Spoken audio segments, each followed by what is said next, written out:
Okay. Hello. Good morning, and welcome to my home city, Liverpool. I'm Dr. Tom Blackburn, Emeritus Professor, President of the British Pharmacological Society, and so is my co-chair, Professor Julia Buckingham. And we're here today in a week of mourning to celebrate one of the lives of one of our eminent pharmacologists, Professor Richard Green. Now, for those who don't know Richard, I first met him, goodness knows when, in the late 1970s. I first met Richard in Professor David Graham Smith's laboratory at Oxford with Dr. David Greenwood when we were developing the antidepressant viloxazine, Vivalan. And Richard had just started at the Oxford unit with David Graham Smith. And he, to me, presented some of the first translational pharmacology I saw from the study he did with L-tryptophan and the monoamine oxidase inhibitor to show you could see the serotonin syndrome in animals, which was translational into man, as we know. So following that, in 1984, I completed my Council of National Academic Awards in MPhil with Professor Charles Marsden at Nottingham University. And Charles presented me with two external examiners. One of them was Professor Gerald Curzon, and the other was Richard Green. And they gave me a tough time, but thankfully, we got through it. I think the dinner I presented them with at the Alderley Edge, restaurant really swung it in my favor. So that's my background. I'll introduce Julia in a moment, but we do have some housekeeping. The Society office always tells me I go off script, with these things, but I think this is the first time I'm going to ask the people in the audience to spend a moment or two with the sponsors of this meeting, because, without them, we couldn't do many of the things, we do at the Society. So that's the housekeeping, and I've got the greatest pleasure of chairing this symposium and honor with Professor Julia Buckingham. Now, Julia is one of the people who has recently been awarded a CBE from our present king, King Charles III, and he was then the Prince of Wales. But I could just read Julia's achievements, accolades, and I could be here for most of the meeting. But I think just to say her present position, having been Dean of Preclinical at Imperial College London, Vice Chancellor and President at Brunel University. She's, as I said, President of the British Pharmacological Society, the Endocrinological Society. She's been a member of the Sykes Committee, Chair of the Bioscience Scientific Limited. And I can go on, but she's been a champion of women's pharmacology for many years. And we're very grateful to her for what she's achieved there. So without more ado, I'm greatly honored to introduce Julia's talk, which is reflecting on a colleague, a visiting professor, and a dear friend, Richard Green. Julia? Thank you.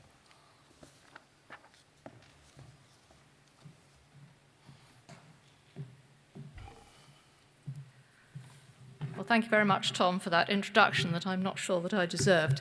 But it's a huge pleasure and a great honor to be with you this morning to talk about Richard Green. And I would say dear Richard, because I think Richard was very dear to many of us, and he certainly was to me. He was, of course, an absolutely brilliant pharmacologist, and he contributed so much scientifically and in many other ways that it would take days and days and days to talk it through. But I think it's true also that his passion for the subject was absolutely legendary. He was also a fantastic colleague and a great friend to many of us in society. He was someone who really, really cared about people, whether it was family, whether it was friend, whether it was a colleague, or whether it was a student, and he wanted to help and support them. And of course, he cared very passionately about the BPS, and he did a huge amount to support it. And often when I think of Richard, it is of Richard at the BPS, not so much in sessions, although he was a very assiduous attender of them, but chatting with friends in the bar. And here's a picture here taken at the BPS meeting in London in 1992, where he's with a group of colleagues that I'm sure many of you will remember. We have Jimmy Mitchell, Bill Bowman, Lord Perry, and Jeff enjoying themselves there. And when I think of Richard at meetings, as I said, I see him in sessions, but I think of him going around the posters and the coffee thing, chivying us all up and telling us to get back in there, because no one will be asking those young people questions, no one will be encouraging them, getting people going and talking to students, presenting posters so that we're taking an interest in them and they're not standing there like lemons hoping that someone's going to come along while we're all gossiping with our friends elsewhere. And he was brilliant like that. Now, I first met Richard, I think, 20 years before that BPS meeting in the early 1970s. I didn't know him well, I just met him through society meetings because we met everyone in those days. My first memory of working with him directly is actually a PhD viva, and he and I had been appointed to examine a student in London jointly. And like all good, relatively young examiners, we'd planned the day very, very carefully.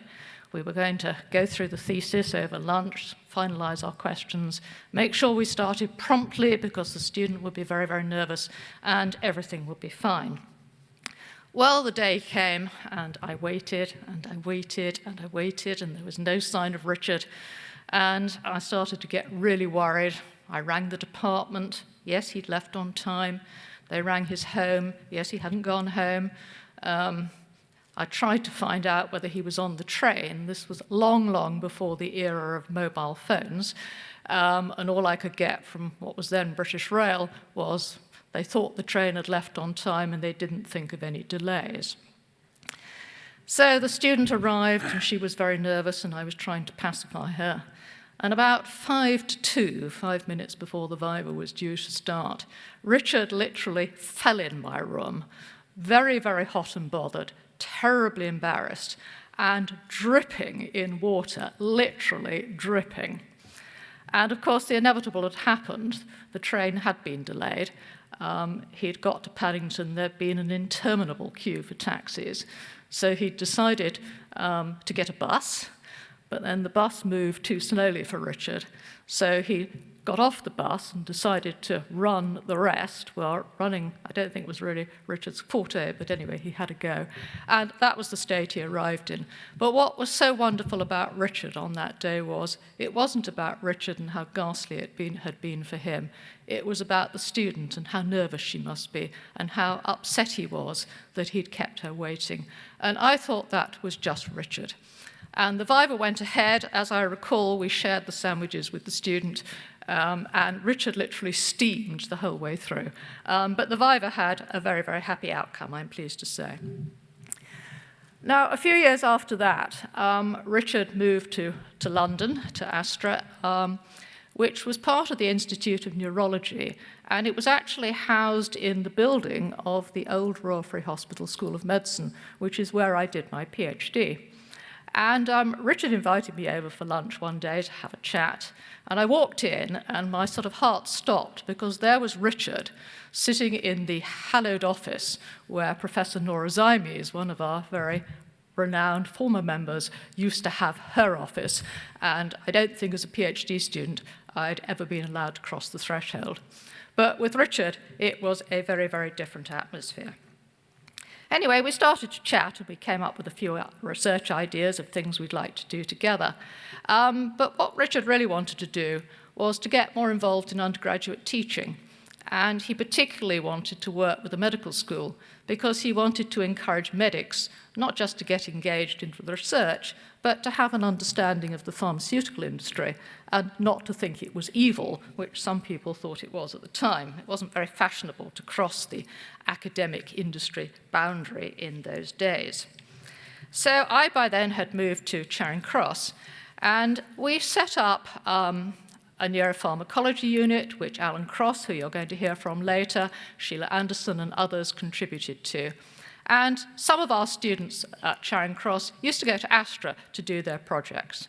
And Richard and his colleagues were just absolutely fantastic. The students fought to get those projects. It was really, really wonderful.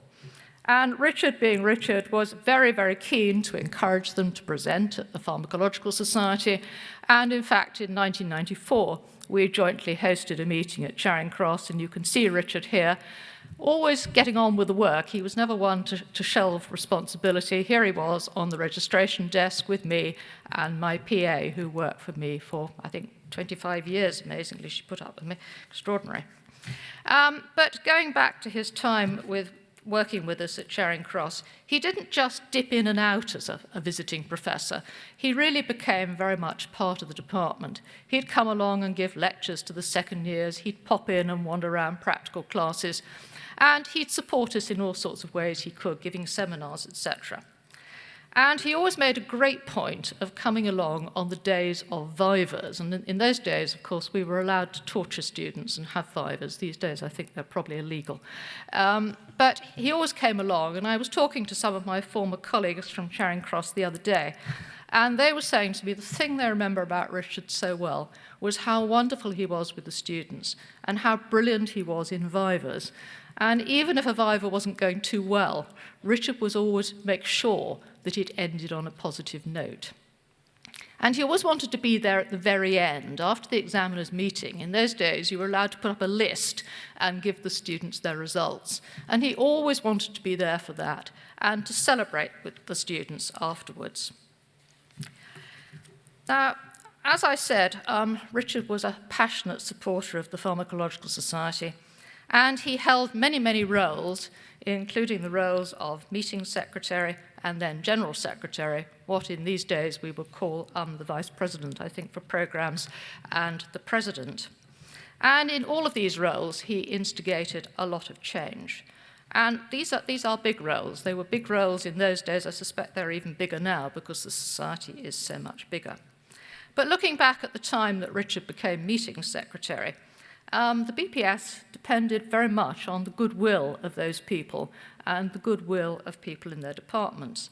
There wasn't a BPS office in 1986 when Richard became meeting secretary. And there wasn't email. We didn't communicate with one another in that day. All we had was, I think we got to camera-ready abstracts, and the box size used to change for every meeting, so I remember how frustrated we all used to get. But it was the job of the meeting secretary to organise the meeting into a programme, to communicate that to all the members, by post, of course, to correspond with all those people who put in authors, to oversee the approval of the abstracts, and to make sure the abstract book got published. So a huge amount of work. And Geraldine, Richard, with the help of Geraldine, who of course went on to be his wife, put in the most amazing number of hours, really working beyond the call of duty, as indeed many of his predecessors had. But Richard realized that this wasn't sustainable. With the society growing, there was no way we could carry on like that. So he was the one who really drove our first office, which some of you will remember was a porter cabin at Queen Mary in Westfield at Charterhouse Square. And the appointment of our first-time executive, who was an assistant, Pam Dale, who stayed with us for ages. So that was the very, very beginning of the fantastic executive we have now in the BPS.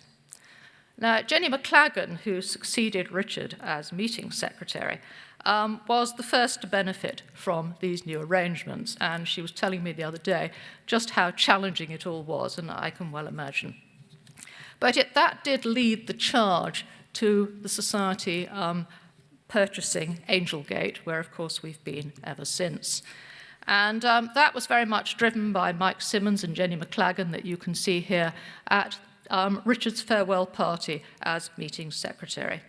But it was a fantastic development. As I'm sure you can imagine, there were a lot of raised eyebrows and a lot of muttering at the time about wasting the Society's money, etc., etc. But I don't think any of us would deny that was an absolutely fantastic move for the Society. Now, back in those days, it was one of the responsibilities of the General Secretary to record the minutes of Society meetings and then to present those minutes at the next dinner. Now, these, of course, weren't formal minutes. They were social minutes. And they really represented a highly embellished anthology of the various banana skins that our members slipped on during the meeting. And I think anyone who was General Secretary will remember that sinking feeling at the conference dinner when the host rose and said, "I call upon the General Secretary to read the social minutes of our last meeting." And Richard would be the first to say that he found this an absolute nightmare, not because he lacked a sense of humour, to the contrary, but there was a very, very fine balance between poking fun at colleagues and potentially upsetting people, and he was very, very conscious of that. But he was so enthralled by these minutes that for the Society's 60th birthday, he put together this anthology with some short excerpts of the minutes. And if you haven't had a chance to look at them, then you really should look through it. I read the whole book a couple of weeks ago, and I just fell about laughing with very, very happy memories. And just thinking about those minutes, I thought I'd just touch on a couple of meetings. And some of you will remember that in 1991, we went to Lyon for a joint meeting with the French Society, and here is Richard here with Rod and me and Sheila Anderson at a very, very nice reception that we went to. We were really extraordinarily well looked after there, as you might expect. Getting there proved a bit of a challenge for some people, and as the minutes reported, this meant that instead of the pleasure of travelling on the Northern Line, as to the previous meeting, members had the delight of flying British Airways. BA had overbooked the flight, and their answer to this was to offer £125 to anyone stepping forward to relinquish their place. Well, while this solved the problem of overbooking, it produced another in the form of a stewardess badly injured by the rush of pharmacologists. And Steve Nahorsky, our late friend, demonstrated his professional strengths by knocking aside several postdocs to achieve pole position. And that was the sort of thing that appeared in the minutes. It was a slight embellishment, but I do remember being at Heathrow Airport that day, and certainly there was a charge of pharmacologists to the desk. I was more interested in getting to Lyon because I understood that the restaurants were rather good and the shops might be even better. And then also from Lyon, Jenny McLagan had organised for us to go to the very famous restaurant where Paul Bocuse was the chef. And in the minutes we had, the official dinner at the famous Paul Bocuse restaurant was a tremendous success. The General Secretary was particularly gratified by the warmth with which his speech was received. Only later was he told by Pete Taverner that members at his table had laid bets on the duration of the speech. The laughter and the shouts were therefore merely a mechanism used by several of the members at his table to keep the speech going longer. Poor old Richard, but he laughed about that many, many times. Now, on another occasion, we seemed to do a lot of travelling in those days. We went to Queen's University in Belfast. And in the social minutes here, you can see, we've got Mike Simmons and Richard here at Belfast, but from the social minutes, Alan Cuthbert, who I'm sure all of you will remember, was quizzed by the Northern Ireland Tourist Board before his flight home. Asked how much money he'd spent in the 3 days he'd been there, he replied, none. What had he enjoyed most about Northern Ireland? The generous hospitality. And I smiled when I read that, because I remember that meeting only too well. We had a very, very grand dinner in the City Hall in Belfast, incredibly grand, which was given to us by the city. But it transpired that they hadn't understood what a pharmacological society was. They thought we were the pharmaceutical industry, and they were a little bit disappointed afterwards. But it was a great dinner. I remember that extremely well. Now, as I said, Richard valued the society above all else, and he always said that one of his proudest days was the day he received his honorary fellowship from the society, and here he is with Phil Routledge receiving that award. I think the last time I saw Richard was at a president's lecture, and I think it was in 2019, and he was already unwell by then, but he was still so positive.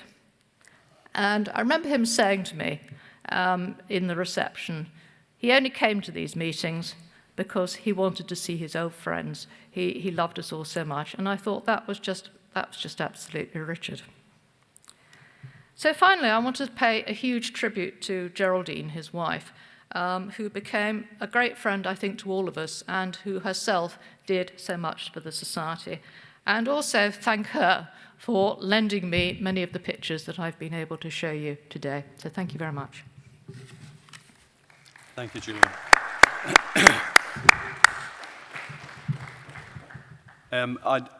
I think we might have just 1 or 2 minutes for any questions, anecdotes for Julia.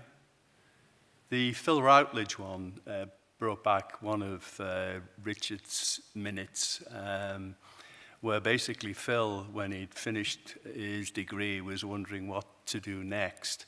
And he asked his professor, he said, I think I might do clinical pharmacology. I've got half a mind to do it. And his professor said, well, that's all you need, half a brain. Sorry to my clinical pharmacology friends. So are there any? If not, I think we'll thank Julie for those lovely memories and of Richard. And I think Julia is going to introduce our next speaker. Well, thank you very much, Tom. And our next speaker is Professor Jeff Aronson. Again, somebody who is very well known to us, a clinical pharmacologist, somebody who worked very, very closely with Richard. And Jeff, of course, has a very distinguished career in clinical pharmacology, but also in medical history and in the philosophy of medicine. And of course, he's also a former president of the society. So, Jeff, over to you. Thanks very much. I've half a mind to thank Tom for his comments, but I'll refrain.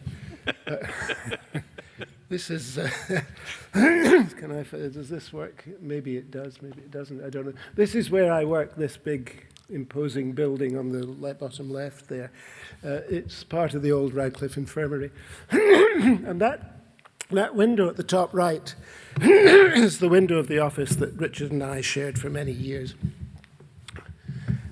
Let's see if I can change the slides. Now, I thought I'd begin. We all have lots of pictures of Richard. I thought I'd begin with a picture culled from the public view. How was he seen out in the world, as it were? So I went on to Google Images and looked for his picture. Can you see him there? Can you find him? No? No, there's a good reason. He isn't there. I tried Richard Green, couldn't find him. I tried Alfred Green, couldn't find A.R. Green, couldn't find. I could not find Richard anywhere on the public face. I tried Richard Green, Oxford. Well, maybe. Well, there's Richard Doll, bottom right there, third from the right. No Richard Green. So then I tried, in desperation, Richard Green and 5-hydroxytryptamine.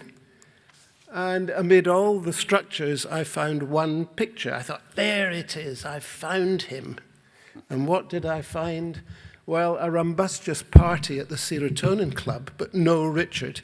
I think this is a bit typical of Richard, self-effacing almost. And thank you, Julia, by the way, for a wonderful talk, laying the groundwork for us, because you have painted a pen portrait of the man I knew and liked so very much. Richard isn't there. I don't know what Pat Humphreys is telling us on the left there, but I think we'll find out later on. Now, why on earth was this picture here, I wondered? What's this picture doing? I clicked on the link from the picture, and this is what I found. A serious paper by Richard on the neuropharmacology of 5-hydroxytryptamine. And I think it was rather typical of him that he included that bibulous picture of the Serotonin Club in this very serious paper on 5-HT in the British Journal of Pharmacology.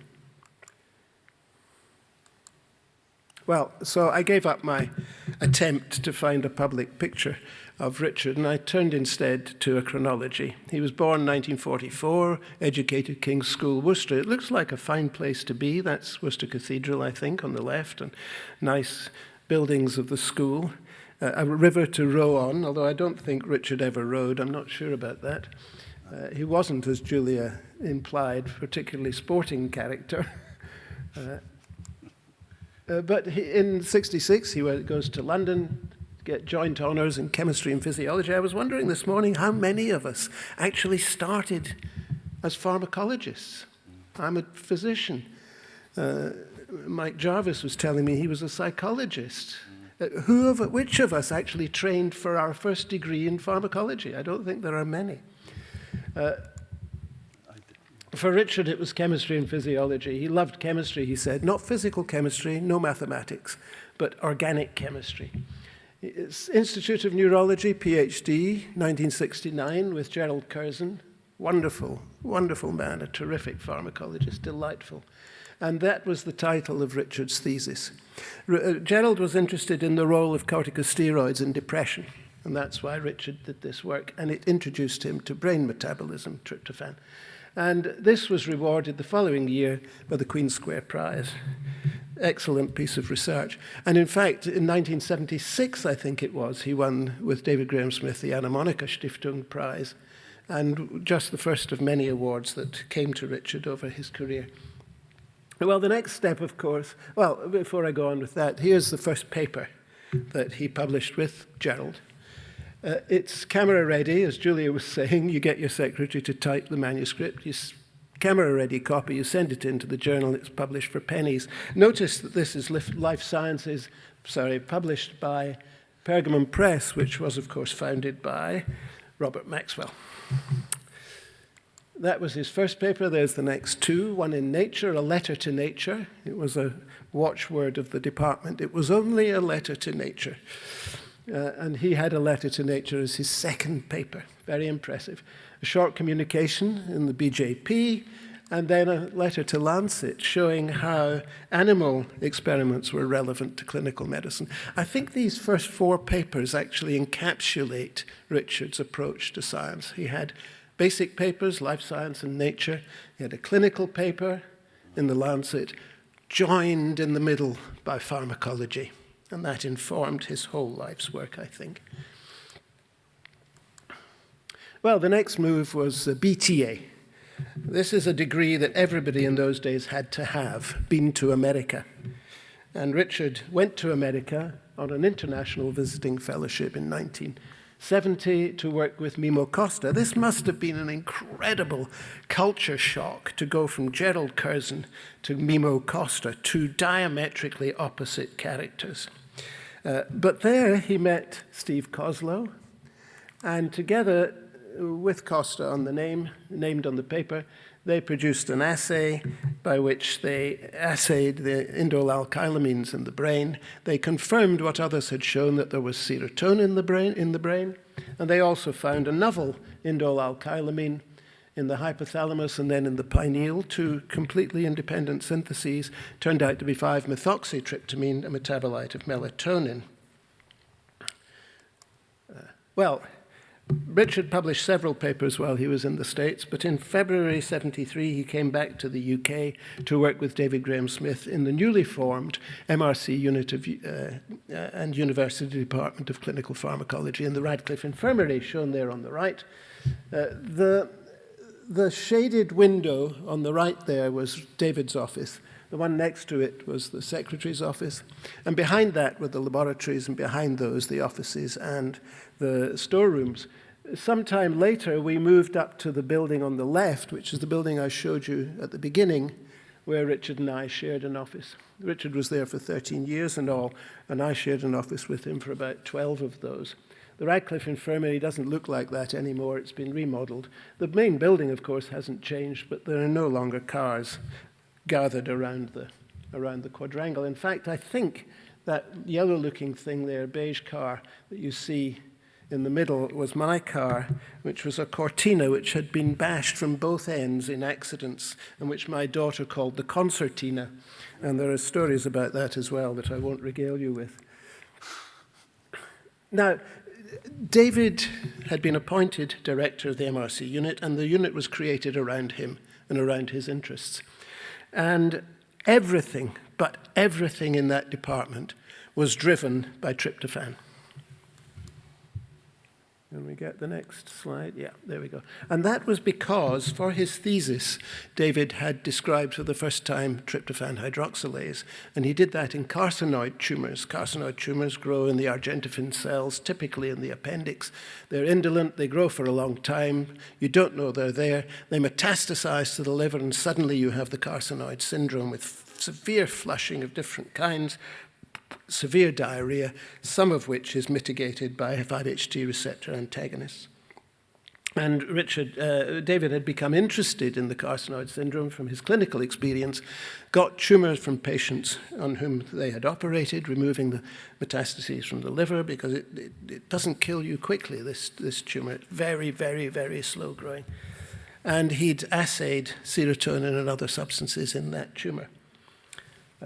And he published that in Biochimica Biophysica Acta, first a short communication, and later in more detail in Biochemical Pharmacology. David was a biochemist, really, as well as being a physician, not primarily a pharmacologist. He learned on the job, as I think many of us did. I said that everything came from tryptophan, and that is true. When I joined the department, Richard had come in February, I came in September to work on cardiac glycosides. Now, what the hell has cardiac glycosides got to do with tryptophan? Well, the answer is that David had been interested in tryptophan uptake by nerve cells. And in order to study this in vitro, he prepared synaptosomes from rat brain. And he studied tryptophan uptake by the synaptosomes. And what he found was that several substances inhibited that uptake, among them the cardiac glycoside wabane. David used rubidium-86 as a congener of potassium, which has potassium-42 has a very short half-life. He used rubidium-86, which has a much longer half-life, to study the influx. And from that, with a typical Knight's move type leap of the imagination, he devised an assay for serum digoxin concentrations using the effects of digoxin in inhibiting rubidium uptake by human erythrocytes. Totally different from any ideas about tryptophan in synaptosomes, an example of how different kinds of science can spring from each other. It's very interesting. And when I came along to study cardiac glycosides, which were my interest at that time, this was what I learned, to my surprise, that it was all due to tryptophan. Something else that David did was to describe this hyperactivity syndrome, which he would describe in lectures with rats running around and doing what he called forepaw treading, which he likened to piano playing. He was actually a very good jazz pianist, and he knew it was nothing like piano playing, but it was very good theatre. And this is what he did. He gave some rats tranalcypramine, or it could be any other monoamine oxidase inhibitor. Nothing happened. You can see the line at the bottom. But if he gave them half an hour later a dose of tryptophan, bang, they became hyperactive. If he added parachlorophenylalanine, which is a tryptophan hydroxylase inhibitor, the whole thing was inhibited, showing that this was 5-HT. And you can see in the bottom bit of this slide, he showed that the temperature of the animals rose as well. Well, Richard inherited this technique and transformed it. He used it for all kinds of things. This one shows a paper he wrote with Musa Yudim showing the effects of tranalcypramine and tryptophan. And notice the very steep dose response curve. The bottom line is 1 milligram per kilogram tranalcypramine. The rest are 2.5 milligram per kilogram up. It's almost all or none, this. I can't believe there isn't an intermediate phase, but it is a very steep dose-response curve. Well, Richard used this technique in many ways. For example, he adapted it to use levodopa instead of tryptophan to study dopaminergic function. He would lesion the dopamine neurons on one or other side of the brain using 6-hydroxydopamine and watch the turning activity of the animals, and then intervene with various therapeutic or potentially therapeutic substances to determine how those substances were acting and how the brain was working. He didn't just use drugs, he used electroconvulsive therapy as well. I might mention that a little bit later. And not just 5-hydroxytryptamine, dopamine, noradrenaline, cholinergic function, glutamate, GABA, these are all papers of his, mostly from BJP and MDA. The extent of his pharmacological studies was enormous. This is just a selection taken from titles of his papers of the endogenous compounds and systems that he worked on at one time or another. Quite a staggering range of pharmacological substances and processes. And these are the clinical conditions to which his work was relevant. Again, a staggering set of conditions, including this peculiar behavior in mice, which I've never seen, but which he found an interest in as well. This is the list, our list, incomplete, I have no doubt, of compounds that you don't need to read the names of, that come from the titles of Richard's papers. The blue ones are drugs that are used clinically. So you can see how relevant all his work was to clinical medicine. There was a story around the department at that time that Richard had started at page 1 of the Merck Index and worked through it page by page until he came to the end, testing every single compound that was listed there. And this list gives some credence to at least a version of that story. I think it may have arisen because people were rather envious of his ability to produce high-class work in very short periods of time and a large curriculum vitae. The hallmarks of which, in my view, were the simplicity and elegance of experiments that had huge importance for critical clinical problems. To me, the hallmark of a really great bioscientist, and which I think Richard was. Can we go on? Yes. This is a list of his co-authors from 5 papers upwards. There are many others, of course. The blue ones are those who worked with him in Oxford. And you can see David Heal is there on the left, Martin Elliott, in the middle, bottom right, Mike Minchin, Musa Yudim, all basic scientists. There were psychiatrists, Phil Cowan is there, Guy Goodwin and others. I've got some pictures of some of them. I found it difficult to get pictures, but there's David Heal, top left, Musa Yudim in characteristic style, and 2 psychiatrists at the bottom, Phil Cowan and Guy Goodwin. Now there's one psychiatrist I haven't mentioned, with whom Richard was very fond of working. And you'll remember I showed you that picture of the Google Images page where I couldn't find Richard at the beginning. Well, when I Googled David Nutt, that's what I found. And I think you can't escape David. And I think there's a message here. If you want to become famous, if you really want to become famous, maybe you do or don't, have a dust-up with an important cabinet minister. That'll get you on the front pages. Well, more chronology. Richard thrived in the Department of Clinical Pharmacology. He became assistant director in 1982, but as Julia mentioned, in 86, he was invited to go to AstraZeneca at Queen Square to head up a new unit, neuropsychopharmacology or something of the sort. He was hesitant about this. He loved being in Oxford. He was assistant director. There was a prospect, perhaps, in his mind that he might become director of the unit when David retired in the early 90s. But he probably realized that the MRC, being the MRC, would close the unit when David retired, and that's exactly what happened. So in the end, Richard decided to go to AstraZeneca. Incidentally, as Julia was saying, Richard was infinitely flexible. He could work with anybody at all. It didn't matter if you were academic, if you were in industry, wherever you were, Richard was a collaborator and a great colleague. And this illustrates that he was able to move effortlessly from an academic department into a drug company. So successfully that he became in 1996 Director of Global Discovery, CNS and Pain Control. This is a count, just raw numbers for what it's worth, of Richard's publications. As you can see, when he came to Oxford, he increased the number of publications markedly. Incidentally, these numbers are 5-year running totals, so don't pay too much attention to the vertical axis. But you can see how successful he was, how just in terms of the number of papers, and how he maintained that output once it had gone up in the years just before he left Oxford. When he came to AstraZeneca, the publication rate fell, but I guess that's because drug companies don't publish very much. They keep their stuff to themselves.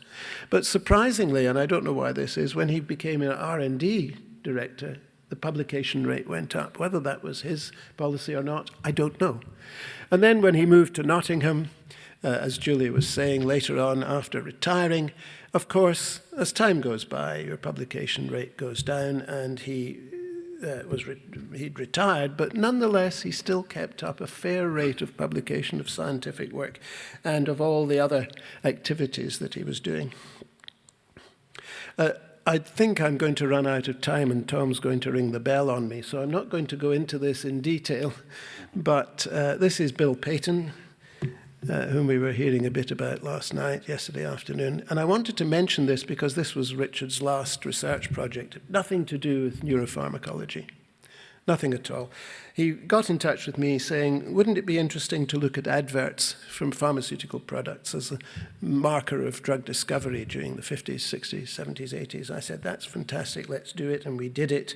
And I'm not going to go through the details of all that. Because there isn't time.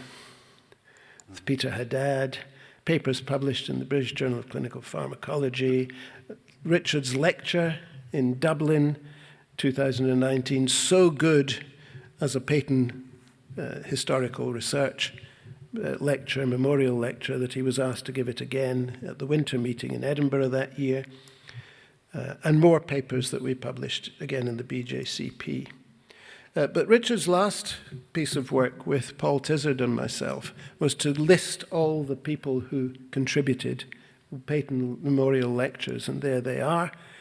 Tilly was, who's here with us, Tilly Tansey was the first.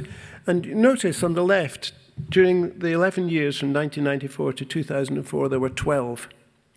In the same period of time, from 2010 with Jane Draycott down to 2020, there were only 6. And Richard was concerned that people had forgotten about the Payton Historical Reward. And so I was very pleased when, after a hiatus because of COVID, we heard yesterday afternoon Gareth Sanger giving a Payton Memorial Lecture. And I hope that people will continue to give Payton Memorial Lectures to apply for the award, because it's not just antiquated, grey retirees who should be doing historical research. Everybody should be doing historical research in their own field. It's so informative. I'll skip that. Well, just a few pictures to finish off. This is a favourite one of mine because it's very personal. Richard and I used to visit each other's houses for dinner very often, and here he is sharing dinner with us in our house in Oxford, with others from the department around the table whom you can't see. This brings us all together, this picture. I think we may see it again later. This is a meeting that Tilly organised at the Wellcome Trust 2012. You see Danny Hoyer on the left, Richard in the middle, and Tom on the right. I don't know what I was doing there, but it was a great meeting and typical of the kinds of witness seminars that Tilly so expertly ran at the Wellcome Trust. You can read the transcript on their website. There's Richard being awarded President Emeritus, never having been president, which I think was a great insight of the Society to award President Emeritus status to all previous General Secretaries. That, I think, was the honour that he most valued, but also, of course, honorary fellowship. And in retirement, working away, but at the weekends, on the river, as a lock keeper. And as Julia said, gregarious, enjoying talking to anybody and everybody who passed by. This was the perfect job for Richard. He thoroughly loved it. And I got this picture from the Serotonin Club website. This is my favorite scientific portrait, if you like, of Richard. The interview he gave to Tilly 2015, split now into 9 parts, in which he recounts many aspects of his career as a pharmacologist in all the places he worked. We'll be seeing it, I think, at the end of this meeting. Yes. And I hope you'll all stay and watch just one segment of it and then go away and watch it online. That is the story of Richard Green, a wonderful bioscientist. Thanks very much. Well, thank you very much indeed, Jeff, for showing us the vast cerebral contribution that Richard gave pharmacology. Thank you. Yeah. Okay. Right. The next speaker is Professor Danny Hoyer. Danny has recently retired as Professor and Chair of Pharmacology at and Therapeutics at the University of Melbourne. But that word retired does not fit into Danny's life. He's basically been involved in so many aspects of pharmacology over the years. He spent 31 years in the pharmaceutical industry at Sandoz Novartis in Basel and at the Scripps Institute. He is a visiting professor there. But many of us know Danny as a colleague, a friend, for his work on serotonin research. And as Jeff nicely showed, the pictures of him at the first Serotonin Club, one of the first Serotonin Club meetings. So Danny now is, so-called in retirement, but his publication record is outstanding. He's very talented, highly accomplished international scientist and globally sort of recognized for his work. Danny was made an honorary fellow of the British Pharmacological Society, and he has been the senior editor of various journals, including a senior editor of the British Pharmacological Society. So without going through his list, which you can read very easily on his emails, I'd like to introduce Professor Danny Hoyer, who will be talking on the Serotonin Club and beyond. Danny. Well, dear Tom and Julia and friends, very happy to be here.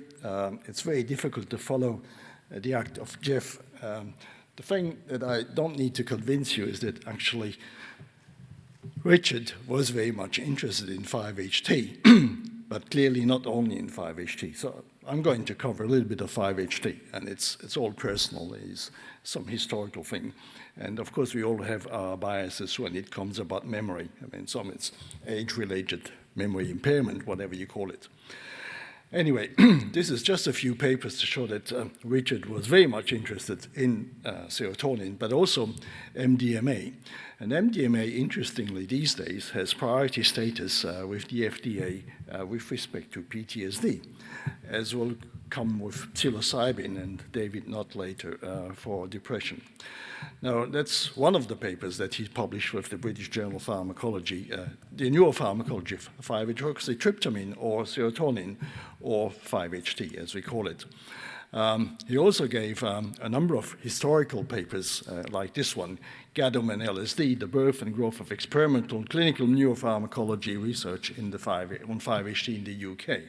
And of course, with people like David Graham Smith and everyone pretty much around, Gerald Curzon and then Guy Goodwin, who has been mentioned, and Phil Cohen and David Nutt. There's no surprise that we're doing a lot of stuff with 5-HT. Now, how did it start? I'm talking about the Serotonin Club. there's been a number of meetings between 1984 and 1986 where Paul Van Hout was going around and trying to convince people that ketanserin was working as an antidepressant, as an antihypertensive because it was a 5-HT2 antagonist. Turns out it's an alpha-1 antagonist, but never mind. And in 86 or 87, Paul came to England and gave a talk, and he met Richard, and you can read the stuff. So we met, I think, in the lecture theatre. Paul gave a talk about how he wanted to set up, that is the Serotonin Club, and totally out of the blue said, well, Richard Green could be one of the British officers, so yes, thank you, and the rest is history. So he became vice president, president of the Serotonin Club, and he makes some noises about being not very active because he was at the same time working with Astra. And then for about 12 years, we had him as a secretary and treasurer. And this was very important because serotonin has a number of very different receptors and also a number of very different people that have been involved with, and not always in perfect agreement. And Richard was the one who made sure that eventually we would reach agreements. So, Tilly is going to tell us about this. There's the interview, Jeff has already mentioned it, quite interestingly. So this is one of the pictures that we have already shown. Now, at the top left, what is shown here is Heron Island, which is off the coast, Sydney, well, actually, it's on the Great Barrier Reef. And this was the first official Serotonin Club meeting. And what you see in the picture in the middle is people have been asked to name how many receptors there was. And actually, Pat Humphrey there raises the finger and says 1. Of course, this was the 5-HT1-like receptor where sumatriptan was supposed to be working. Ewan Malcherain in the middle says 10, and he's pretty close. And actually, when you look at the table number, it's 13. So we're getting closer. So this was in 1987. Second live picture on the left. I'm not sure this laser is working. This was a meeting in Basel in 1990, which was organized by John Fozar, who unfortunately we have lost. And it goes on. So this was the 1998 meeting organized by Pramod Saxena, and here's young Richard dressed like a typical Dutch. This is Pramod's wife, and this is Michael Ferrari, Pramod, who has organized the thing. And this is Richard at one of these many meetings, Manfred Goethe. We used to have, whenever we had a 5-HT meeting, there was always a boat trip, and this is in Louisiana, I think. And this is Ewan Malcherain, who was then also secretary and treasurer. It's pretty much at my wedding, my second wedding in Auckland. So this is the number of people. Once we have established the Serotonin Club, which officially was on the 28th of August in Sydney, 1987. The first president was Paul Van Hout, so first secretary and treasurer, Ewan Malcherain, who unfortunately just passed away 2 weeks ago. And we had the first international meeting, which was Heron Island, and then it just went in succession. We had so many meetings, I stopped counting. It just went on and on. Many of these meetings were either linked to EUFAR or EFAR, and we have each time at the BPS at Christmas meetings, we would have something special somewhere in the cellar where we would talk about science and essentially people. This is just moving forward fast, Serotonin newsletter, and this is for a meeting that we had in Portugal in July 2004, where I was president at the time. Manfred Goethe was on the organizing committee because he was head of EFA at the time. And Richard was already, if this is working, the secretary. And so this is one of the, we were both editors of Psychopharmacology for many years, don't remember how many. This is Richard and Trevor Robbins, myself and David Sibley and Hyatt and Phil Cohen, Klaus Mikczek, and the editor. And this picture here is when Manfred Goethe came from Bonn to Heidelberg, where the meeting was taking place on a regular basis in early May, because we always had the white asparagus dinner for the psychopharmacology meeting. And this is where we were preparing the meeting in Porto. So this is the actual meeting in Porto, and you see Richard here. is myself, and you and Marjorie in the middle, we have Maurice Rapport. He's the guy who's actually synthesized serotonin for the first time. And Maurice at the time was, I think, 84, and he would come to these meetings on a fairly regular basis. Here's Ewan and Richard, always in good company, talking about all the money that we have made. Actually, I forgot to tell you that the first meeting we had in Basel, we made about 110,000 Swiss francs, which was the money that we kept going with the meeting. And this is some pictures that we had in Porto. This is, well, as you can see, Richard and his assistant, and Mark Geyer and myself, and more pictures. Me having to stand on the table so that people would listen. Then Richard comes and being the Secretary General of the British Pharmacological Society, would talk about what happened during the meeting, and everyone, there was big laughters. These three people, so this is Mark Geyer, Franz Vollenweider, and Dave Nichols. Dave Nichols had been invited to the meeting to give a talk about 25 years of research in LSD. And it doesn't take much imagination to think that these three guys look pretty much like hippies, which they were, and they're still working. And that was next night, a dinner, and you see Geraldine here and Richard. And this is not all the glasses that Richard has been drinking, but you know, such. And clearly we had great fun. And again, Geraldine is here, and she was always part of this. And so 21 years of serotonin, this was the Oxford meeting, and Richard with Charles and Ewan Margarine wrote a paper, and that was published in, I think, Trends in Pharmacological Sciences. We had also a special issue in Neuropharmacology with a number of publications that were related to the meeting. And then after the meeting, so this is the meeting itself, Richard and Ewan and Carl, here's Charles Marsden, myself hidden in the corner, and then Mark Geyer, Manfred Goethe, Gerald Curzon was here. And again, Maurice Rapport was not getting younger, would still come to the meetings in discussion with Curzon, and you have Dennis Murphy here in the corner, Charles Marsden talking with Michel Hamon. And then we decided to go onto the boat. I have never done this.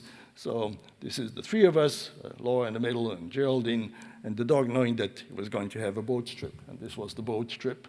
And narrow boats. I've been sailing for quite some time in on the ocean, certainly in the Mediterranean. But maneuvering something like this was quite a struggle. So here's the two of us discussing about what the future of 5-HT should be, or something else, whatever it is. And things go on like this. At some point, Tom is going to say, please stop. So this is 25 years of serotonin. Silver anniversary. This was a meeting we had in Montpellier.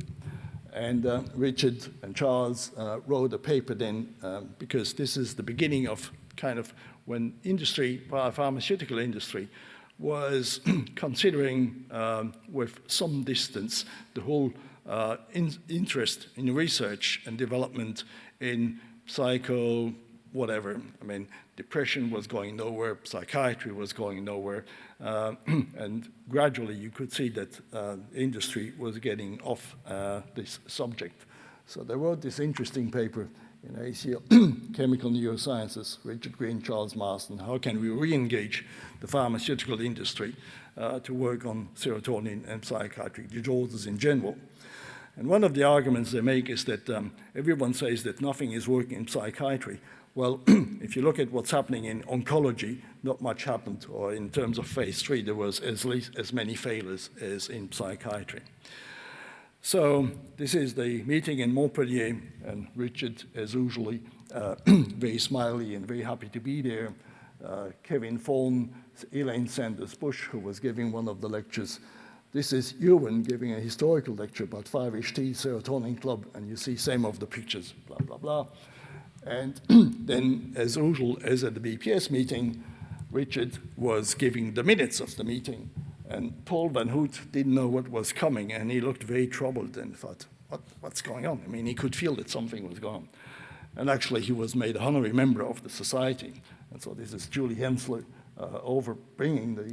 giving the membership to And this is Joël Bocquet, who was the main organizer of the meeting, inviting us for a good dance. And Dennis Murphy here was in great fun as well. And we're getting close to the end. This is the one meeting I did not want to miss. Now, Tilly is going to tell us about this. So this was on the 20th of November 2012. Now, this was 10 days, or 11 days precisely, before I was to fly to Melbourne with Laura. All our belongings had already been packed in a huge container, and all of a sudden I got this invite from Tilly saying, we're going to organize this meeting on serotonin with some of your old friends in London. Can you come? So, well, I'm going to fly to Australia. Should I go? And yes, I went. And it was a remarkable meeting. And we had great fun. And we could compare that people had different memories about the same event. But it's not surprising because this is serotonin and there's different ways to interpret stuff. You know, even now we're discussing the value of some of these receptors. So yes, you've seen this picture, and this is David Clark, whom we're going to see next week, and the rest is kind of history. Interesting thing, these are all the people who have attended the meeting, and it was quite remarkable. We had a few apologies. Unfortunately, Günther Engel and Vas Fenyuk and John Fossar couldn't make it. Graham Martin was buried somewhere in California. Bob Naylor, for some reason, couldn't make it. Trevor Sharp was not there, but the rest it was a very lively, and this is certainly one of the meetings I did not want to miss. So it was absolute great fun, and as you can see, everyone was there. For some reason, people started growing beards, including Gerald Curzon. I don't know whether, in my case, it's because I've been sailing, but it's just an excuse. And this is one of these pictures that have already been shown, and this is, I think, that pretty much at the time I was asked by Bill Bowman, who is hiding a glass of whiskey somewhere, so this was in '92. He said, Danny, you made such a mess with 5-HT receptors. You should get your act together, and you should join EUPHAR. So I couldn't say no. No one says no to Bill Bowman. And this is how we then really started the serotonin nomenclature with Pat Humphrey and a few others. And initially, there was a lot of disagreement, but eventually we agreed, of course. And these are some of the minutes that have been recorded here. And it's just one of these typically Richard thing. So we were in the Dublin meeting, and so the meeting was great, and then we went to the brewery, and we went to the also to the distillery. And then I had a hard time. Dan Hoyer could not decide on what he wanted to order, while the waitress waited patiently. Norman Bowery, if I can read this, trying to be helpful, said the waitress, you will have to forgive him. He is Swiss. Now, as it happens, I'm not entirely Swiss. So on hearing this, Dan stated, indignant, I'm not Swiss, I'm French. To which the waitress said with a pretty heavy Irish accent and a wry smile, well, at least you have your health. So thank you very much. And of course, Richard would minute all these things on a fairly regular basis. Now, we saw Richard for the last time in 2019 at the British Association of Psychopharmacology meeting. And actually, I've been reading this thing on the way from Melbourne to Singapore to here. And again, it's one of these historical contributions and tells you how the societies, whether it's the BPS or the BAP, have evolved and not always in perfect harmony, but made fantastic contributions to what science is all today. And this is what is the same history of psychopharmacology. So I have to stop here because otherwise I could count for the rest of the day. But Richard is a great friend. We miss him. This is probably the last picture I have of him. This was at the BAP meeting. I think I was complaining about some food stuff, but anyway. We miss him. He was a great friend. He's a great scientist, and there's no way I can cover. I just talked about 5-HT, but my successors at the podium will tell you about all the other things that Richard has been able to contribute during his very full life. So thank you very much.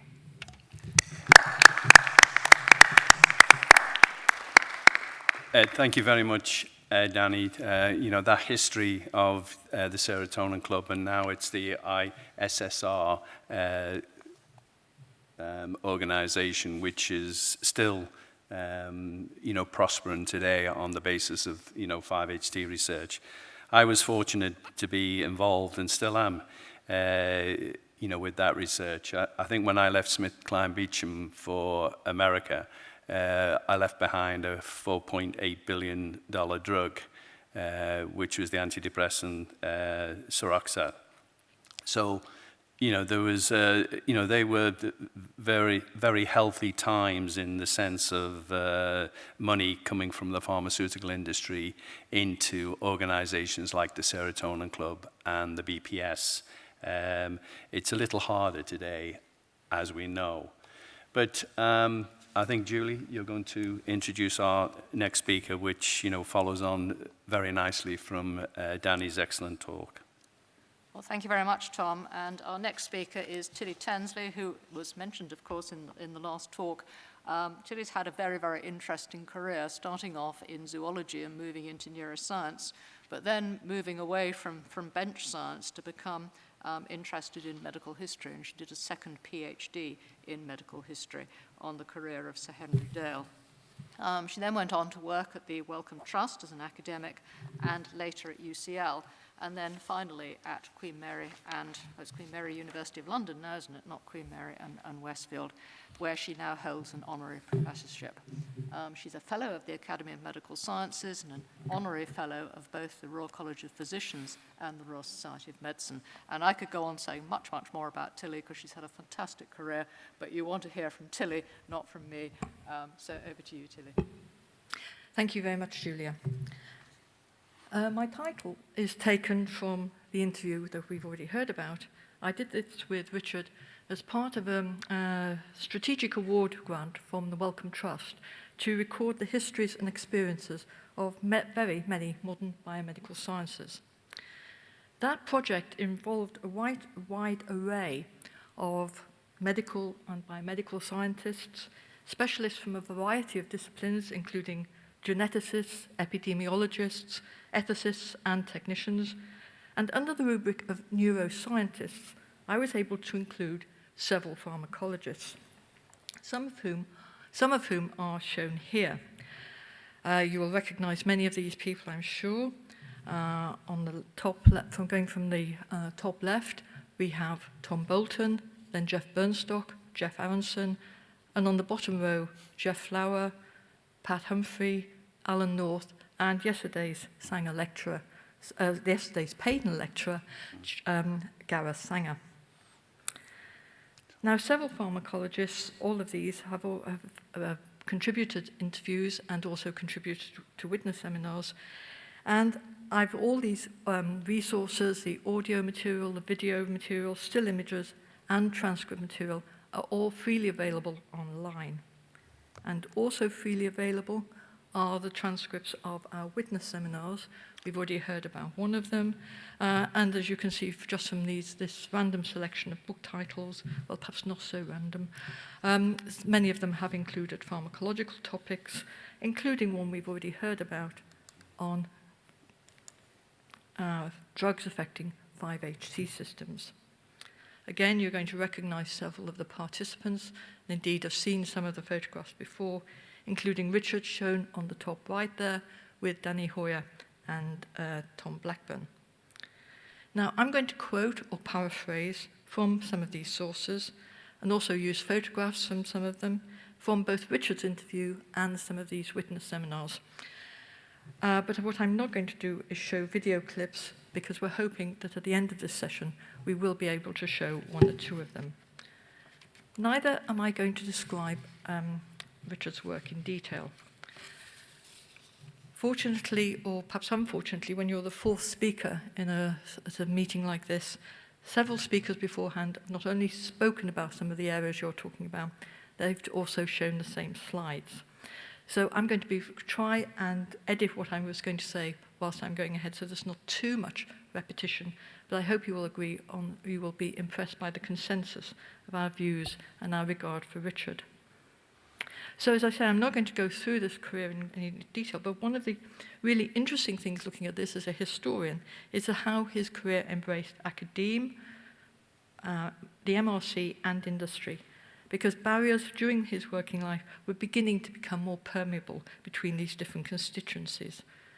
What I am going to do is focus on the turning points of his career, which he told me about during his interview, and which he frequently described using words such as luck or chance. Now, as we've heard from Jeff Aronson, Richard's first degree was in chemistry and physiology from Chelsea College, London. As Jeff emphasised, it wasn't in pharmacology. And like many senior people in the society, do not have first degrees in pharmacology. They have degrees in medicine, physiology, chemistry, or, like Julia and myself, zoology. Actually, in 1966, in the mid-1960s, there were very few places that even offered pharmacology as a subject for an undergraduate degree.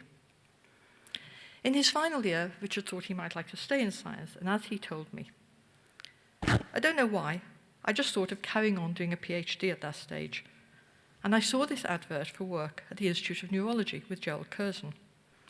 And as luck would have it, someone came in during the interview who also worked at the Institute and who'd been doing the same degree that I'd been doing, but part-time.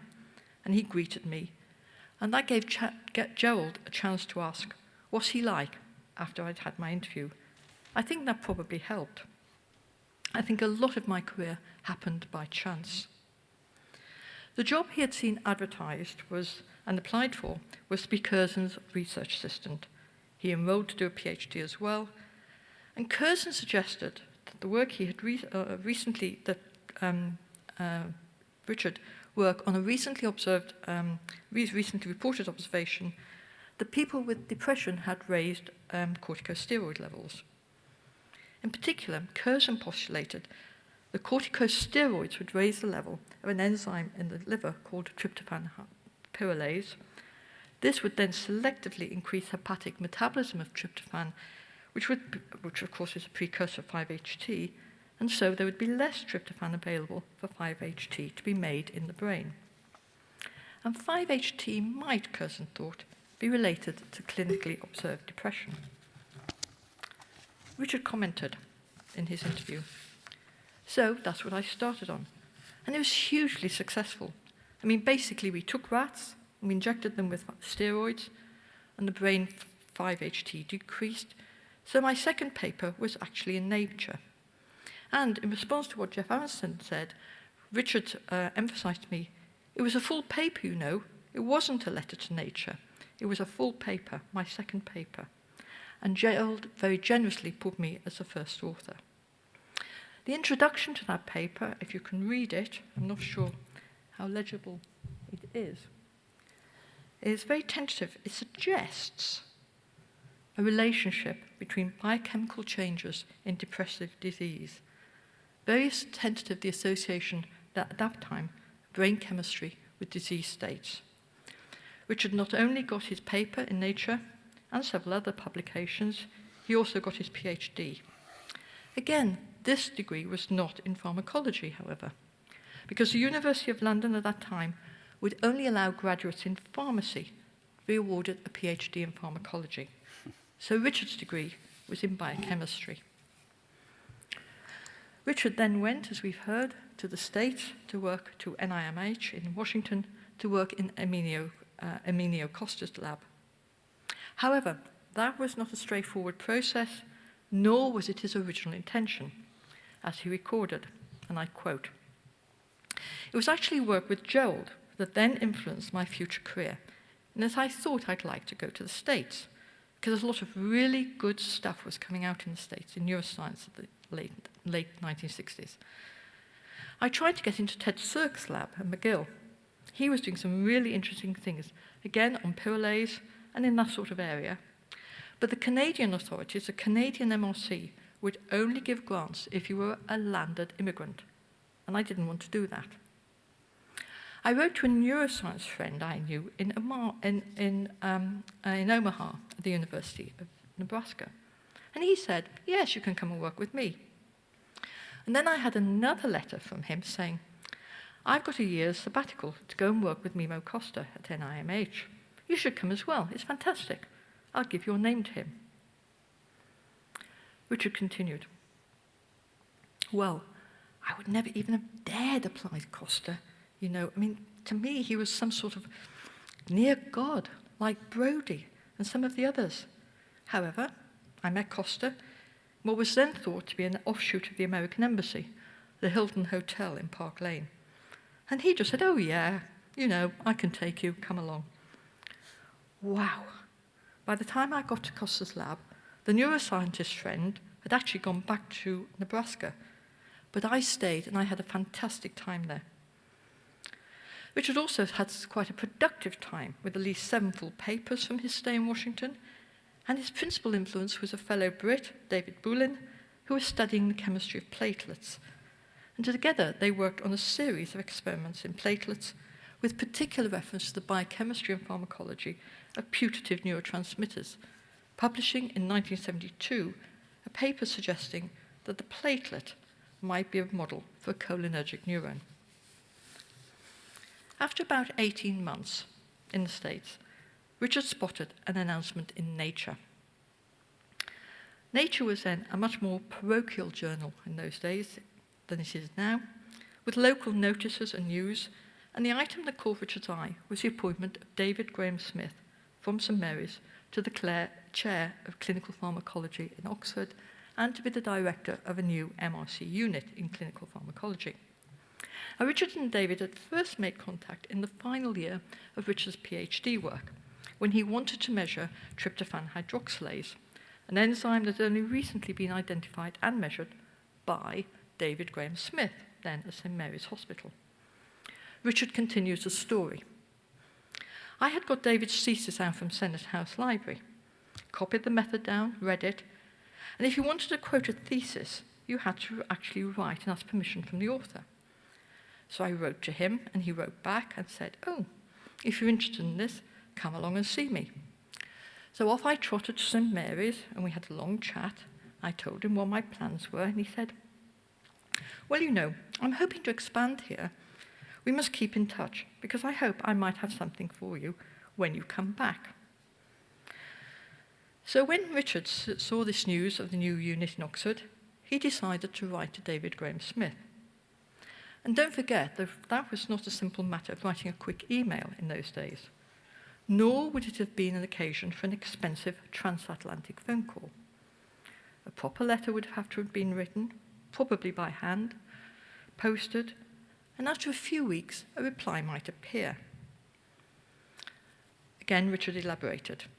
So I wrote and said, well done, David. Do you think there will be a job for me? And thus I ended up in Oxford. And David was an inspirational person to work with. And as I say, things happened without any plans, by chance. I generally let my career go the way it flows, and I seem to have done okay doing that. On his return to the UK, Richard was elected a member of the BPS, a quite elaborate affair in those days, requiring published papers and oral presentations to the society, a kind of tribal initiation that most major biomedical societies then required, which many of us then also endured. The BPS was then considerably smaller than it is now, with approximately 800 members in total. And, like most pharmacologists, as we've already heard from Julia, Richard was a diligent attendee at meetings, frequently presenting communications, becoming involved in the activities and encouraging others. And, as we've also heard, he was become very influential in the society as meeting secretary and then general secretary, now called president, and he also served recently as a trustee of the society.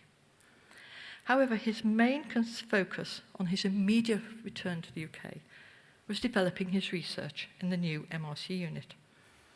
I asked him what ideas and techniques he had returned with from Costa's lab, and again, to paraphrase his reply, again, it was luck. I had been working in Costa's lab in the second year I was there on something Costa was really keen on, which was a technique called mass fragmentography, which is where you use the gas chromatograph to separate compounds, and then, using a mass spectrometer, focus just on one particular ion that was selective for your particular compound. It was hugely expensive and really difficult to do, particularly with the equipment then. And I was going to come back, not to use that precisely, but to set up probably cheaper gas chromatography in the lab to measure monoamines and things like that. And the equipment that was ordered, thankfully, didn't arrive. David wanted me to get on with going on something, however, and he recently had been looking at the way of measuring the function of 5-HT by giving tryptophan, a 5-HT precursor, and a monoamine oxidase inhibitor to build up the concentration of 5-HT in the brain. And the experimental animals show very distinctive hyperactivity syndrome. It's generally called serotonin syndrome, and you can see it in humans as well. And David Graham-Smith said to me, well, I think it's a way into showing how drugs can alter 5-HT function in the brain. And so I started working on that whilst waiting for the chromatography equipment to arrive. And that actually hooked me the whole time I was at Oxford. I did lots of other things as well, but that was always in the background. And we looked at all sorts of drugs like tricyclics, like lithium, and into ECT as well. In 1981, David Graham-Smith took a sabbatical, making Richard the assistant director of the unit, an experience for which he was enormously grateful, as it gave him a broader managerial and administrative experience. But 5 years later, he decided to leave. So what happened? Well, as Richard told me again, it was by chance. To put this in context, and we've heard a little of this from Jeff Aronson, many of you will know that MRC units were and are of limited time span, subject to regular review and traditionally linked to the career of the director. The Oxford unit at that time had a guaranteed lifespan until 1992, when David Graham-Smith turned 60. Richard was encouraged to think beyond the life of the Oxford unit, and he applied for an academic post, for which he was interviewed but not appointed. Immediately on returning to Oxford, he got a letter, as he put it, totally out of the blue. It was from the research director of Astra, and Richard continued, it was before you had all the bean counters in very senior positions. You still had some scientists. And this letter came and said, we're thinking of setting up a new unit in England to examine possible approaches to dementia and Alzheimer's. And if you think you might be interested in this, come and have a talk to me. So I came up to London and met him. When I think of all the interviews and psychometric testing these days, we just went out for a meal together. We had a long chat, and after a while I said, it does sound quite interesting. And I assumed he wanted a pharmacologist, so I said, well, who are you thinking of heading this unit? And he said, that's why I'm talking to you. And I went, oh, I don't think I know anything about Alzheimer's or dementia.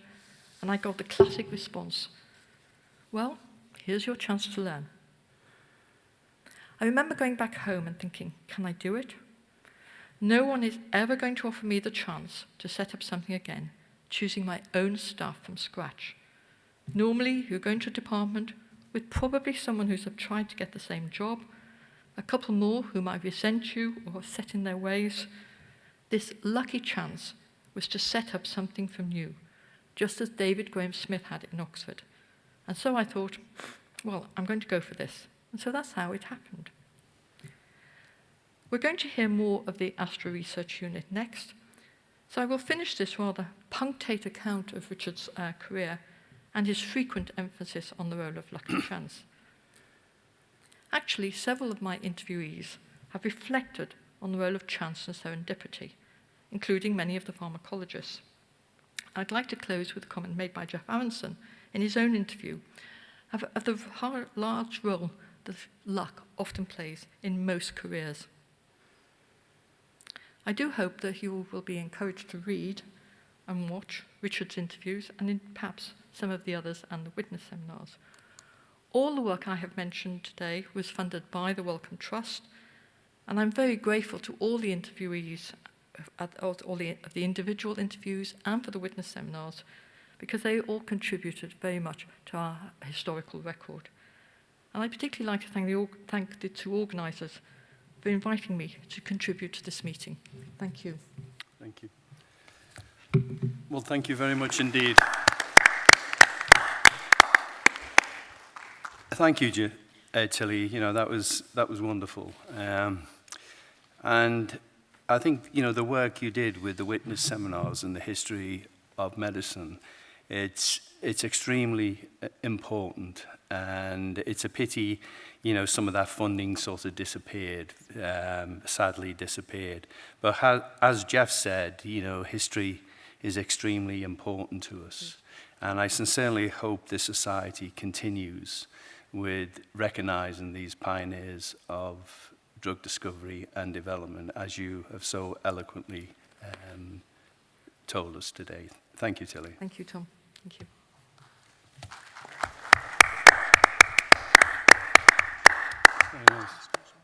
Pardon? Yeah.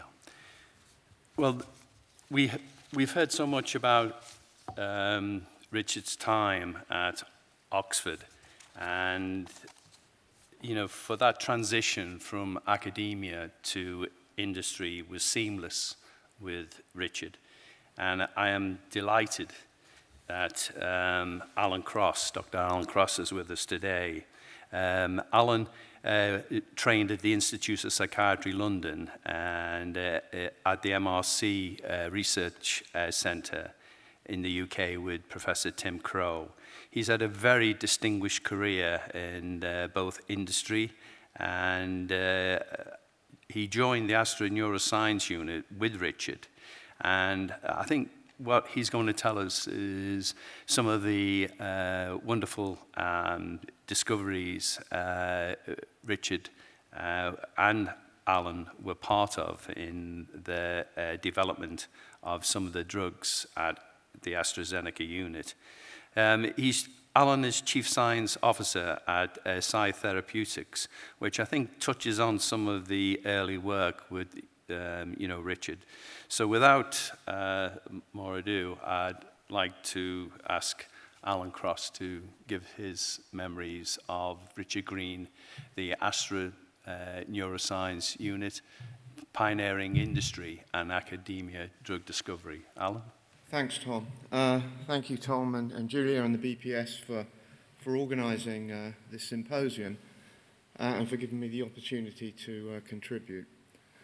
So I worked with Richard closely with Richard for over 10 years. Firstly at the Astra Pharmaceuticals unit, and then following the merger at AstraZeneca. And in keeping with the theme of pioneers in pharmacology, I thought I'd talk firstly about the unit and how Richard set that up, his vision for that unit. And it really was a pioneering unit. Now I'm at a small biotech in Boston. We're working in a virtual environment, and much of what we do and what I've learned comes from experience of working in that small drug discovery unit in London. And then I'll go on and talk a little around one of the programs that we worked on, which really was a passion for Richard, and he really contributed a huge amount of time and effort and energy into that.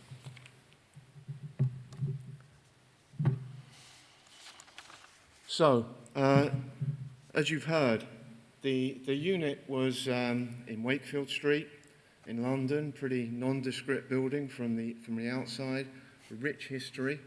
It was inaugurated in '86 with Richard as the director, and the labs were completely refurbished, and they housed not just the Astra unit, but also Institute of Neurology, Department of Neurochemistry.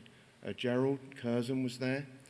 But most importantly, David Bowen, Professor David Bowen, who ran one of the leading Alzheimer's dementia labs, was co-localized there. And the remit of the group was firstly to expand Astra Pharmaceuticals CNS research into dementia, neurodegeneration. Astra were very strong in psychiatry. They produced Zimaldine, which was the first SSRI, maybe 5 years or more ahead of Prozac, and also had a lot of experience in analgesia and other areas. So Astra wanted to expand into this new area, and they wanted to do that in a way where they could collaborate, exploit, capitalize on UK academic strengths in neurodegeneration, but also importantly in pharmacology. And this is the way that Astra worked in Sweden. They had very close ties with the Karolinska, University in Gothenburg, Arvid Carlson, and so on. And you know, we've already heard how Richard was a little hesitant about transitioning to industry, as I was actually. I came from University of Manchester at that time. But for Astra, this was the natural way of working. And certainly I think it was much easier to do that with a company like Astra that were interested and involved in academic research. He was also concerned about not knowing anything about dementia. But I think, you know, when you see the real remit, the strength in pharmacology, Richard's ability to build networks, to collaborate, to connect with people, then he was a perfect candidate for this role. Here we are. This is not actually at the beginning, but this is early on in the days of the unit, and I didn't put this up for nostalgic reasons. I think there's a couple of important points to make here. Firstly, you know, Richard, as you've heard from Tilly, Richard wanted to build his own unit. So he didn't bring many people from Oxford with him. A couple of people came. Rosemary de Souza, John Rose were the two. He, in recruiting people, was most interested in scientific strengths, energy, commitment. And he went for a lot of young, energetic postdocs and research assistants. And I think you can see that there. We all look pretty young in that picture, actually, but all of these recruits were young, energetic. Jackie Hunter there. And then secondly, he wasn't interested in bringing in people with an industry background. Science drove everything. And so most of the people here really had no experience of industry. And we found our way forward.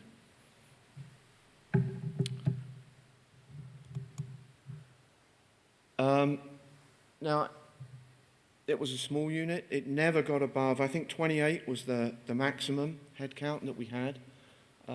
We ran a number of drug discovery programs.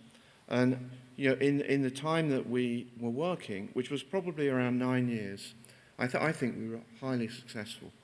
We produced 4 drug candidates that went into development. 2 of those went into phase 3 pivotal efficacy studies. I mean, by today's standards, that's pretty good going, given the size of that group and the budget we were going on. We published a lot. We published a lot in the British Journal, thanks to Richard. And we published a lot with David Bowen, who was our main sort of academic collaborator there. Now, you have to remember, at this time, there were no structural data on the targets we worked on. We knew the sequence of cholinesterase, but not of any of the receptors. We had no recombinant proteins, no high-throughput screening, no structure-based drug design. Yeah, I look at this slide and I think, how did we ever get anything done? But we ran 4 programs, and I think the other thing you'll notice from this, no serotonin at all. So, you know, once Richard made that transition out from Oxford, he focused very much on the targets that we needed to pursue to deliver to the company.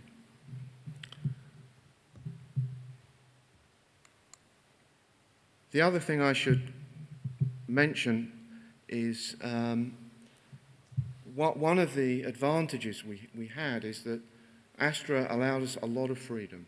Richard could really drive the directions that we moved in. It helped that there was no internet, there were no cell phones, but we really could make decisions around the directions that we took that, as Richard said, was pretty much unencumbered by what he called bean counters. And so he drove the direction that we followed. And one of the programs that we started was around this drug, chlormethiazole, which was marketed by Astra as a sedative hypnotic, particularly for use in elderly and demented patients. Mike Simmons and his group had shown that it interacted with GABA receptors, and Mike was just down the road at the School of Pharmacy, and really helped us a lot with this program.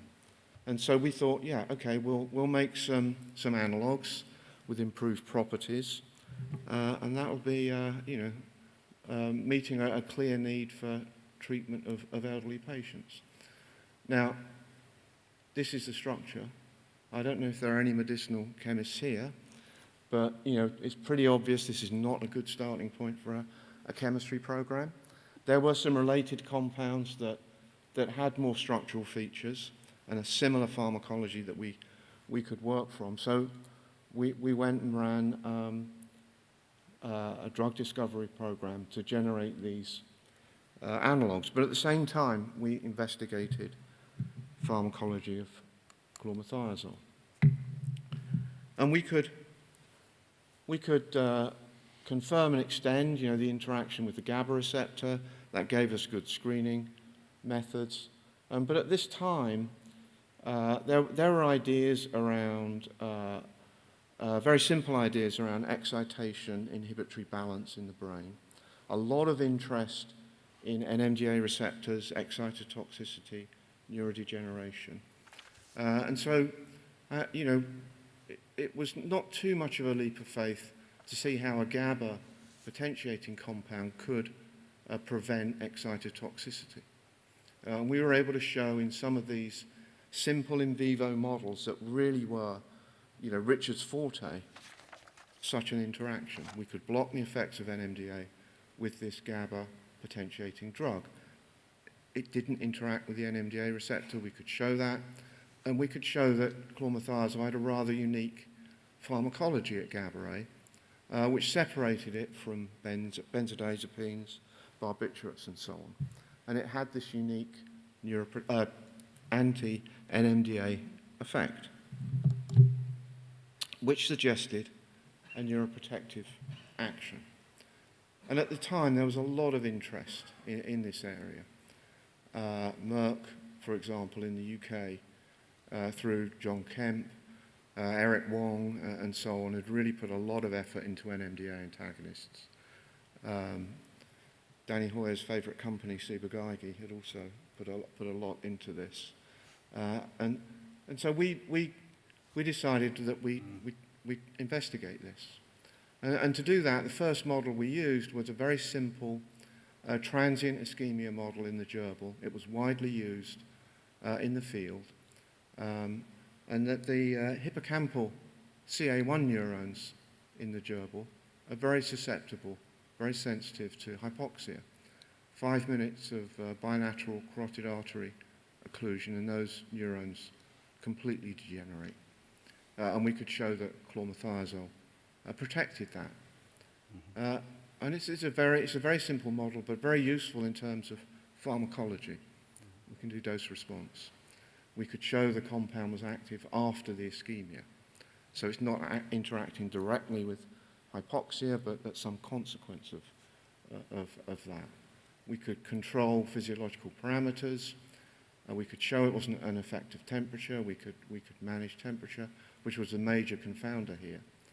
And in retrospect, looking back, what was most interesting, we could show that these effects were apparent at constant plasma concentrations of the drug that were found in humans dosed with chlormethiazole. So immediately we had that back translation from the clinical to the preclinical. And we actually set up a group to do the measurements of drug concentrations in all of our programs. And this, thinking back on this is quite amazing. I don't think anyone else did that at that time. And we've heard a lot about Richard's drive and interest in translation. And I thought that was a perfect example of the way that he thought. Now, of course, this is not a model of stroke. We recruited someone fresh out of their PhD, Simon Sidsurf, who'd been working on this at St George's, and set up these two models of first of transient and then permanent middle cerebral artery occlusion in a rat. This was seen as, at that point, the gold standard, method. And again, we could show protective effects of chlormethiazole, and we went through the whole control of physiology, drug concentrations are where we expect them to be, and so on. It looked very good. But the end point here is infarct size, histology.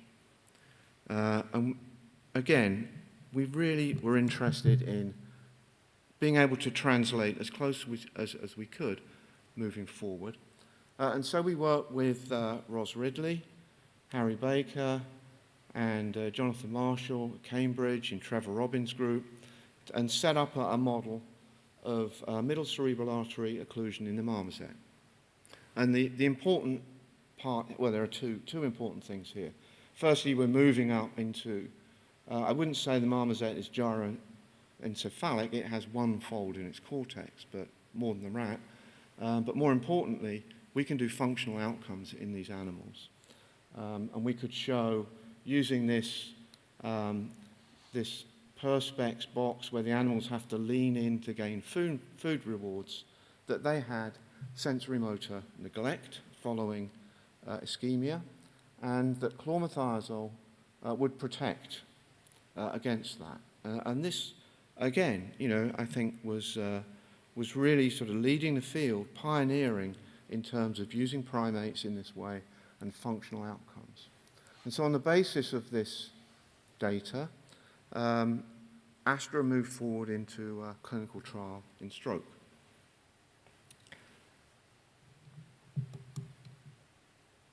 I won't go through the details of the trial. 1,200 people recruited, and in terms of, in the left here, the primary efficacy endpoint, the compound was inactive. Now, there's a couple of points I need to make here. Firstly, this is a clinical study in acute stroke. It didn't go further than that. It certainly wasn't middle cerebral artery occlusion. And secondly, the endpoint, the clinical measure, in this case was the Bartel Index, which is a certainly non-parametric scale of just general disability. This was the scale that was used there. And the simple endpoint was a proportion of the subjects that score above 60, which means that they are pretty much able to care for themselves. So a very crude outcome measure compared to the endpoints that we've been trying to produce in animal models. Included in this trial, though, was a sub-analysis where a subgroup of subjects with severe strokes, total anterior circulation syndrome, these are the severe strokes, were taken, and there was a clear beneficial effect of chlormethiazole treatment. And the odds ratio here, 1.6, that's not bad in this area. So we were very excited about this. We went forward with a whole range of follow-up studies, which I won't bore you with other than to say the end result was insufficient efficacy in stroke. Whilst these studies were ongoing, we came up with a second compound. This came from a collaboration with a biotech company, And this, again, we ran through the standard models. And Richard was very keen to build a case for taking this compound forward. And we needed to show a good rationale for doing so. So we ran it through this marmoset model. Now, at this time, this was still Astra, but Astra had acquired Pfizer's R&D in Loughborough. And we inherited an NMDA antagonist, 15896. So we ran all three. And this new compound, NXY059, had a far greater effect, both in terms of histology and in terms of functional outcome. And in terms of translation of dose and exposure, it could be safely administered to people at doses that far exceeded the doses that were used in this experiment. And so very safe, well tolerated, and we could certainly get up to effective plasma concentrations. So again, a series of clinical studies were initiated. And I think at this point, Astra were running 2 compounds, pivotal efficacy studies in stroke. This was a tremendous investment, commitment to the area. And Richard was a prime driver of that and really made a commitment to these programs and was heavily involved throughout. Again, I'm afraid this story does not have a happy ending. There was no significant efficacy in the study. Now, at this point, there have been many failures in stroke. Actually, the first study with NXY059 did show some efficacy on subgroup analysis, but it couldn't be replicated. And the whole field, I think, was at really a tipping point. And of course, what followed that was a withdrawal of companies from the area and a lot of introspection on what happened. There was this consensus, industry, academia conference which had been set up yearly going back several years before the outcome of the NXY059 study. And they very helpfully set out a set of criteria that preclinical studies supporting these compounds in stroke needed to meet. Well, we were already in the clinic and we had already met all of those criteria. But nevertheless, the emphasis was always on, are these animal models predictive? And again, Richard really, I think, took up the mantle here. He did a lot of analysis around preclinical modeling and really, I think, tried to correct the balance there. My own view on this, and by this time, Richard was in Nottingham, not in Nottingham, in Loughborough, the Pfizer site. He was committed to these clinical programs, and I'd moved onto the States. But Richard really drove to get that balance right in terms of the translational path. And my own view here is the translational path, in this case, moving forward, was pretty well laid out. The models were there, the exposure was there, but what was lacking was really clinical trial design. We weren't looking at clinical trials of subjects with middle cerebral artery occlusion. We were looking at all-comer strokes. We weren't using neuropsychological or functional endpoints to measure sensory motor activity and so on. We used these crude scales of disability, which basically could tell you whether you can pull up your trousers and get out of bed, whether you could do your activities of daily living. And a lot of that was actually driven by the FDA. That was all the FDA wanted. But clearly, in terms of translational bridge, it just wasn't there. So, that, I think, is the sad end to that story. But I thought it would. This quote, which I've taken from Tilly's interview with Richard, is really meaningful and insightful. So he talks about how he felt when these trials had failed, after all that commitment, the drive that he'd put into it.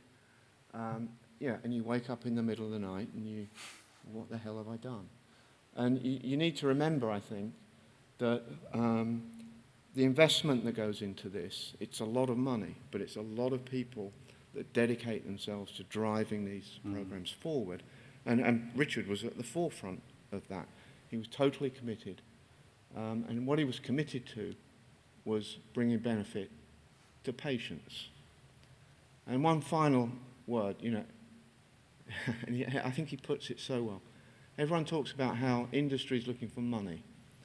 But what he found and what he saw was the scientists and the clinicians in industry are as dedicated to driving science forward and helping patients as all of us. And he was certainly at the front of that. Yeah. Thank you. Thank you very much indeed, Alan. That's superb. Thank you. I think the clinical side of drug discovery, as I know, with many drugs, is extremely difficult.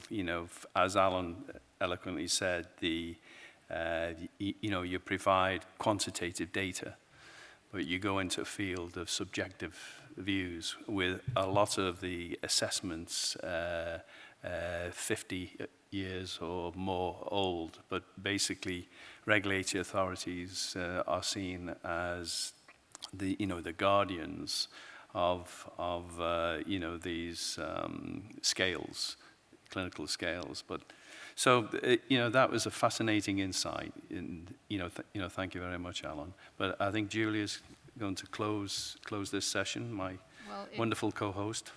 Thank you very much, Thomas. Thank you, Alan, for that lovely presentation. And I think what we've seen this morning is that Richard was a true pioneer. He was someone who could cross the interface, if we have one, between basic science and clinical pharmacology, right through into industry, but with that passion to ultimately try and help patients, which I'm sure is why we all do it.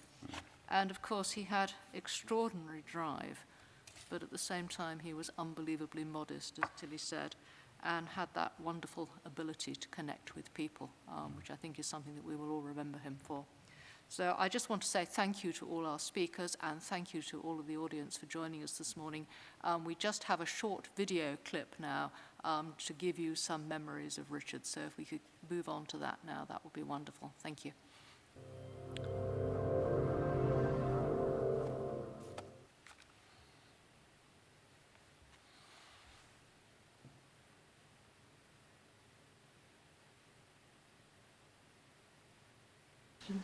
I became a pharmacologist basically because I had a father who was a biologist, he was an entomologist, and I never thought of doing anything else other than some form of biological science.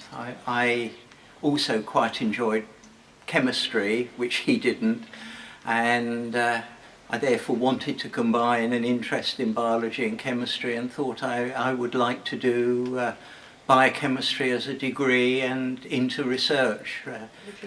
My degree was in chemistry and physiology. It's a joint honours degree, enjoying particularly the more organic chemistry rather than inorganic, and certainly not physical chemistry. My mathematics is not that good. And then got an offer to go and do a PhD with Gerald Curzon at the Institute of Neurology, and he wanted the study really of corticosteroids and their effect on tryptophan metabolism and the brain and brain serotonin levels with regard to research in depression, and that's absolutely hooked me then on neuropharmacology as the rest of my career. And I think unlike some people who expect to move areas, I've been fortunate in doing work in neuropharmacology for my whole career. Thank you.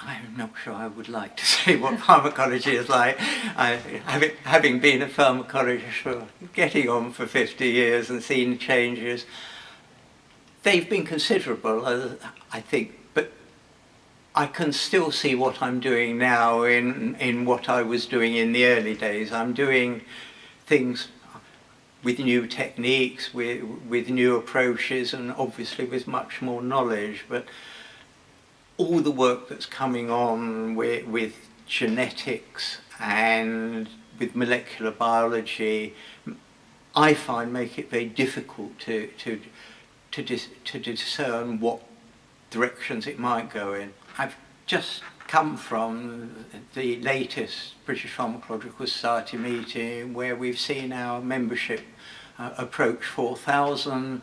We have a lot of young people. It suggests to me that pharmacology is going to have a big place in UK science for a long time to come. Partly because I think now we are trying to make sure we interact with other societies as much as possible. We're holding more joint meetings with the British Association for Psychopharmacology that I've also been much involved with the Physiological Society, with the American Society. So I think going back to John Gadham's comment that the pharmacologist is a jack of all trade and a master of none, we're following his ideas from 40, 50 years ago and providing a pharmacological approach to everyone's science, and that has to be good.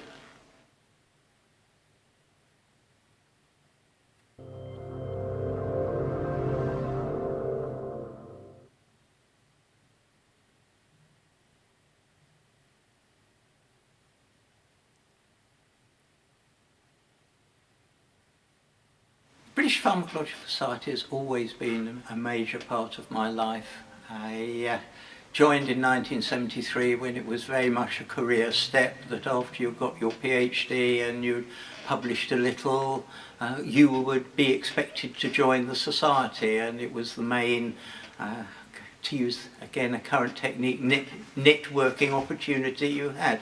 Could also be quite frightening because you had to present orally. There weren't such things as posters, and people would ask you questions, and since the abstracts were going to be published by the journal, would correct your abstract and make sure that it was correct even down to the last comma sometimes. And I was fortunate, I got involved in helping to organise the 1981 meeting, the 50th anniversary meeting, and I think that led on to me being offered the position as meeting secretary, and that in turn you were expected to move on to becoming the general secretary, which is now called president. I rejoice in the figure, in the title of President Emeritus. They made it up to us by only being called a secretary. Something I enjoyed enormously because I met huge numbers of people outside my own area of interest, and got to know a large number of pharmacologists in the country. And recently went back as a member of council and a trustee because I still enjoy society and felt it would be fun to be involved at least a little in decision making. But the society has changed enormously. It was a society primarily for giving abstracts and oral and poster presentations 4 times a year, which was a number of meetings I used to have to organise, because it took a long time to publish a paper in the 1980s, and now from acceptance to submission to acceptance to publication, you can get something out in a couple of months. In those days, it would sometimes take a year, so people wanted to establish primacy of discovery by presenting to the BPS. My very first oral presentation was actually to the Biochemical Society, who met at the Institute of Psychiatry down in Denmark Hill, and at the end I was asked a question about the levels of serotonin metabolites in the CSF. I of course was working just on rats, and said that no, I hadn't done anything, but there had been some really interesting work going on by Ashcroft and Eccleston in Edinburgh studying that very thing. And after I had finished, the person asking the question saying thank you very much, very politely, I went off to see my supervisor, who said, oh, that was a nice presentation, and you know who asked that question? No, I answered. He said, that was George Ashcroft, and I was fairly mortified, but Joe pointed out that all scientists like their own work being quoted back at them.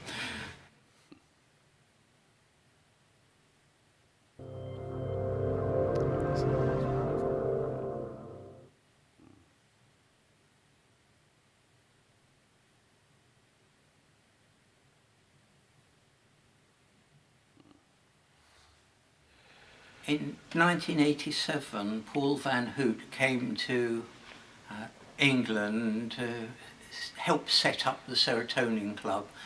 He decided that rather like the Catecholamine Club and the Histamine Club, there should be a club of people interested in serotonin, which is really rather late when one thinks about it.